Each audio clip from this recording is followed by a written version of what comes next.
Alright guys, welcome back to Top of the Deck here, Ace of Bats here, and as you guys can see, I've gotten myself into a little bit of a pickle. So today, we're going to go ahead and discuss some side decking.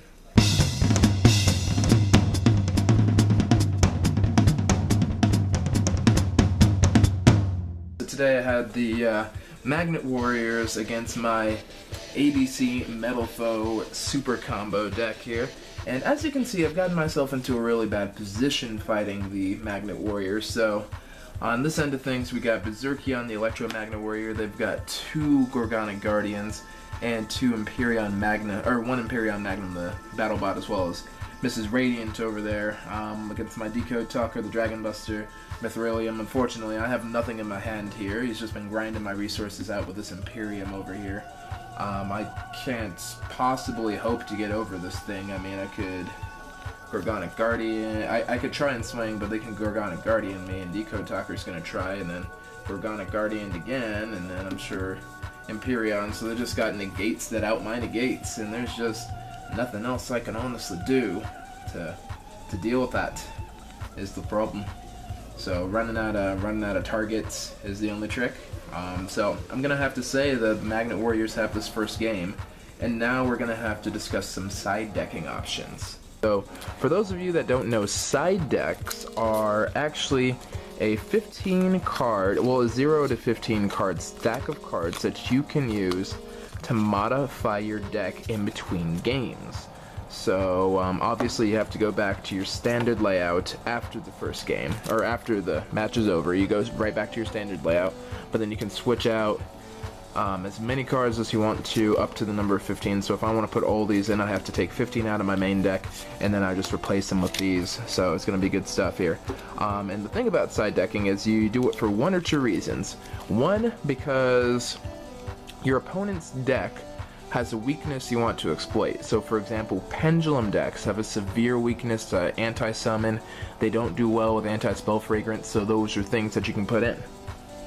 Another reason, a lesser known reason to side deck, is because you can actually strengthen a weakness of your own, or strengthen a matchup that you have, not just by taking advantage of a weakness your opponent has, but by actually generating some advantage yourself. So that'd be like, in this example over here, putting in more engine cards.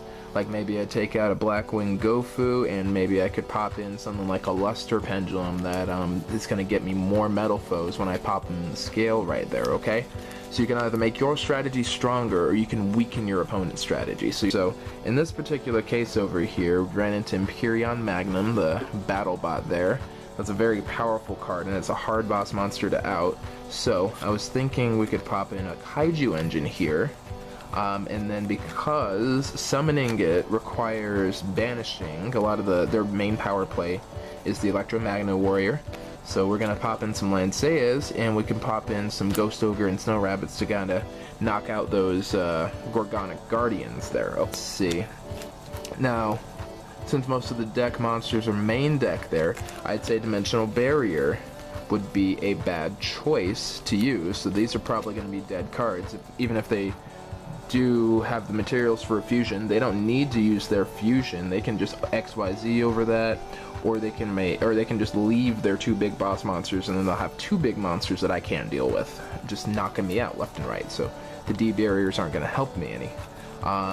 This Celtic Guardian, just for example's sake, it's really supposed to be 1,000 Blades, but I can't find another 1,000 Blades right now, so that's Celtic Guardian for now. So that can come out, as can Blackwing Gofu, since that's just a link engine. I don't really need it right now. And the Boa Baboons, they do help fix hands, but in this particular case they didn't fix enough of a hand. And then another card I don't desperately need, I'd probably say in most circumstances, you know, Soul Charge is kind of a win more card. So that's what I'm going to take out. Now this is a really heavy siding example. I probably wouldn't normally replace a quarter of my deck in one shot, but just because I got steamrolled so badly, we're going to go ahead and replace that. So that'll make the game a little bit easier. We'll put in the Gamma Seal and the Ghost Ogres. Okay, So I've strengthened my strategy without hurting my strategy too much. So Chaos Hunter is another good example of a good side deck card against something like this, since it doesn't allow your opponent to banish. Well, this one over here, this Lancea, is also going to protect me against my evenly matched on the other side of things over here, and I can also pendulum summon this, so this can become a free 1700 point beater. So you got to make sure what you're side decking also works with your deck as well, because if it doesn't work with your deck, or if it hurts your deck just as bad as it hurts your opponent, if you already lost because you have a bad matchup, well, you're really going to be doing damage to yourself. Okay, cool. So I've got my new hand over here, and look at that, I opened up with my award-winning power combo over here. Got a Metalfoe, got another Metalfoe, and got a Terraforming, so this is going to net me an ABC Dragon Buster first turn guaranteed, and then probably a little bit more muscle on the board. So that's helpful. But I'm going to go ahead and have to wait, and it looks like I got a Gardula and a Ghost Ogre that I can work with, which is dope. Now my opponent's going to start his turn here, and my opponent's probably going to start with something like this. I'll summon the Gamma, go out the Delta. Delta's also got a nice little effect over there too. It'll send something to the graveyard.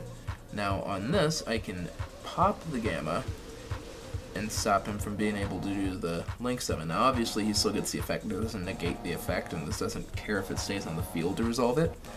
But this time I'm probably going to let it go, and we'll do Beta, another card here, and then you can do Magnetic Field, that activates, and then I can do that. But that's when I would say, no, Ghost Ogre, you won't be getting plus.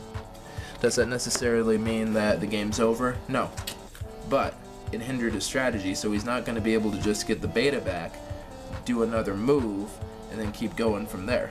Because normally he'd just get the Beta back, is what he'd do, using the Magnetic Field, right? Yeah, so we get the Beta back, and then he could send those out and make Mrs. Radiant.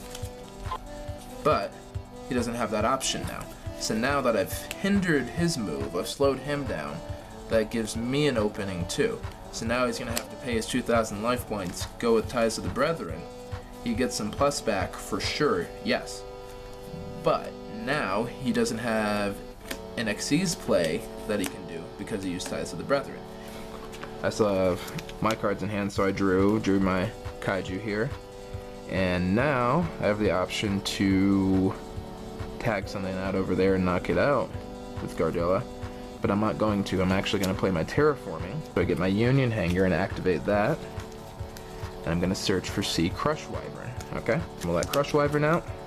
Get the Dragon Buster on there, or the Buster Drake. Then I'll go ahead and put up my Steelin. And I can pop the Buster Drake. That's it to the hand. Which is good. Realistically, now I'm thinking about it, I could have put out the other Kaiju there. The string shooting Kaiju, but that doesn't matter. Doing my combos for no reason. Alright. I can either Pendulum Summon or pop that one to get some more plus. See, and he doesn't have really much to do with this over here. Can't really do much about this. I can send this lot away.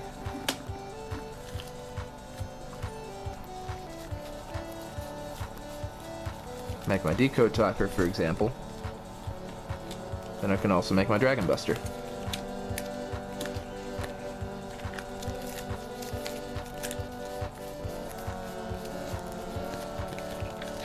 Dope, right? Now I can start swinging. He's probably going to go ahead and use his card effects, using Release from Stone, whatever. Send some more cards to the grave, an alpha, pop this out, make it a beta, pop this out, make that an alpha, pop this out, do another delta. Let's draw.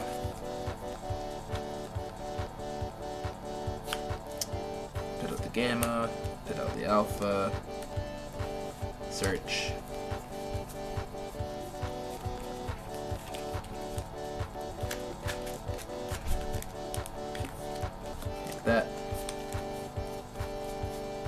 Misses.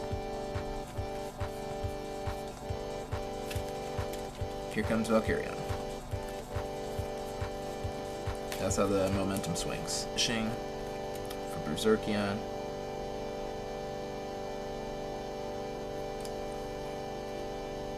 But you can also overlay into this.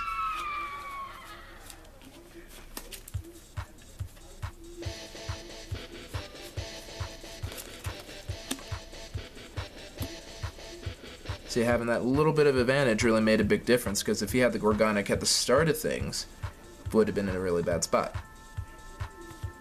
So, there's that to consider too. And now he doesn't really have any big moves, because the Deco Talker's too big to run over, and he's got to slam into one of these over here. So, he's probably going to slam into a Crush Wyvern.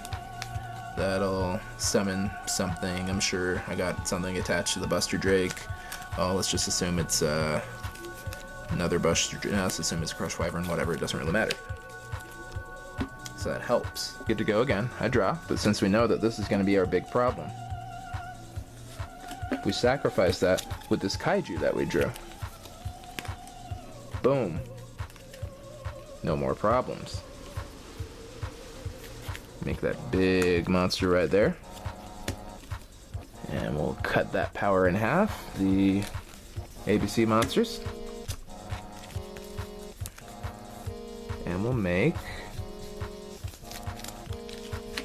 our next Dragon Buster. Now he doesn't have anything on his side of the field to really defend. And we can start swinging for days now, honestly. So, now we get to knock out everything on that side of the field with everything on our side of the field. Can even banish something. Banish that Magnet Warrior so he doesn't get his effect. And then boom, boom, boom. Knock it all out. And that's an OTK. He disrupted that strategy, and that was actually a pretty good opening hand for having Magnet Warriors, honestly.